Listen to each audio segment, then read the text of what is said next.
intelligent and well-educated, good prospects for leadership positions in the government, perfect specimens, and indoctrinate them in the Babylonian language and the lore of magic and fortune-telling.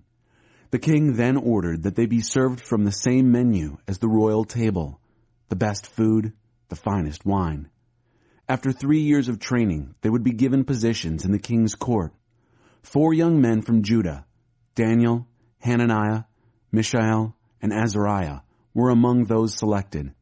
The head of the palace staff gave them Babylonian names. Daniel was named Belteshazzar. Hananiah was named Shadrach. Mishael was named Meshach. Azariah was named Abednego. But Daniel determined that he would not defile himself by eating the king's food or drinking his wine, so he asked the head of the palace staff to exempt him from the royal diet. The head of the palace staff, by God's grace, liked Daniel, but he warned him, "I'm afraid of what my master, the king, will do. He is the one who assigned this diet, and if he sees that you are not as healthy as the rest, he'll have my head." But Daniel appealed to his steward who had been assigned by the head of the palace staff to be in charge of Daniel, Hananiah, Mishael, and Azariah. "Try us out for 10 days on a simple diet of vegetables and water. Then compare us with the young men who eat from the royal menu. Make your decision on the basis of what you see."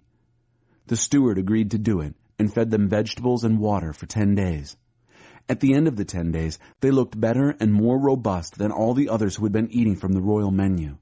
So the steward continued to exempt them from the royal menu of food and drink and served them only vegetables. God gave these 4 young men knowledge and skill in both books and life. In addition, Daniel was gifted in understanding all sorts of visions and dreams. At the end of the time set by the king for their training, the head of the royal staff brought them in to Nebuchadnezzar. When the king interviewed them, he found them far superior to all the other young men. None were a match for Daniel, Hananiah, Mishael, and Azariah. And so they took their place in the king's service. Whenever the king consulted them on anything, on books or on life, he found them 10 times better than all the magicians and enchanters in his kingdom put together. Daniel continued in the king's service until the 1st year in the reign of King Cyrus.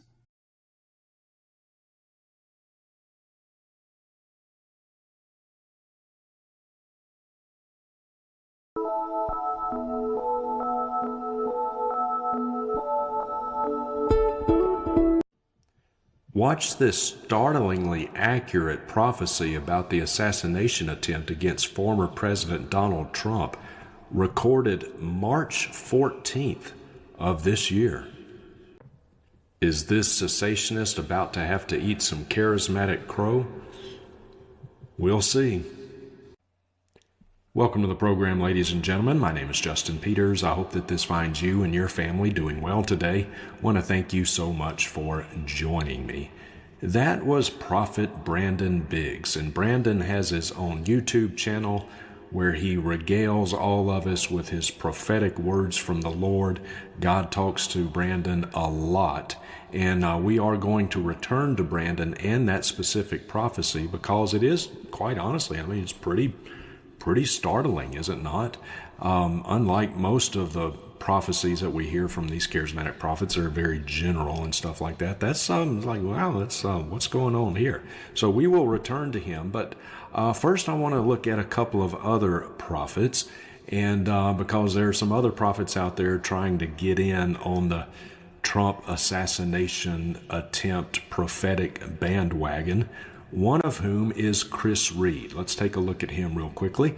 Chris Reed is the head of Morning Star Ministries. He took over from Rick Joyner, kind of took the helm from Rick Joyner over Morning Star Ministries. And Chris Reed, I've done one video on Chris Reed before. He is a prolific false prophet. Many of his prophecies have been proven to be false already. I did one video on him some months ago. Put a link for you down below in the description if you'd like to watch it. But Chris Reed says that the Apostle John is still alive in a cave in Turkey.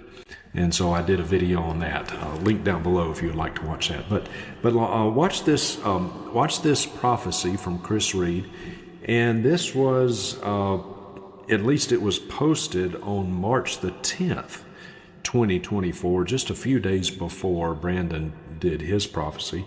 But watch this from Chris Reed, what he has to say about a possible assassination attempt on Donald Trump. Wow. So just a few days before Brandon Biggs made his prophecy about Trump, Chris Reed also prophesied that there would be an assassination attempt against former President Donald Trump. Now, Chris Reed does not have a very good prophetic track record. He's made a number of proven false prophecies, and unfortunately for him and all the other prophets, the Bible is very clear. One false prophecy and you are a false prophet. But today's prophets are not ones to let the Bible get in the way of their theology. So full steam ahead for them. So Chris Reed made this prophecy. So was he right? Did he, kind of like a broken clock, being right twice a day, did he get this prophecy right? Is this a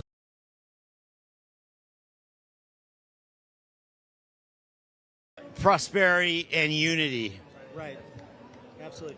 And he talked about that as a preview of this speech: prosperity, unity, strength, and ultimately that peace through strength that has been such a hallmark for his first administration going into his second. We're seeing somewhat of the Trump effect as well in these few hours. We now do have an Israel peace agreement with Hamas. We're getting those 3 hostages back, 30 over time, and we'll see how that will continue to evolve with the new administration. Exactly. And then also he's making friends with all the tech billionaires, and they're coming our way. Right, and we'll see many of the CEOs at the inauguration, and some funding it, including Mark Zuckerberg of Meta, Facebook and Instagram, of course, with those companies.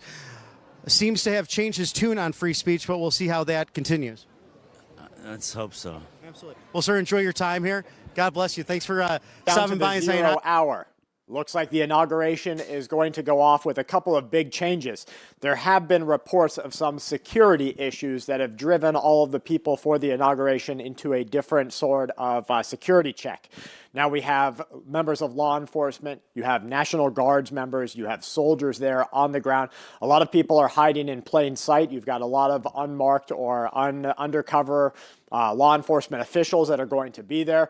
Some of the images that we are starting to see of the snipers that are setting up and to be in location, they're basically scouring every inch of what is happening. Now, what are they looking for? We have radiation sniffing dogs or units out there. We have drug sniffing dogs. We have bomb sniffing dogs. We have the helicopters, the drones, everything, because this is the point in America.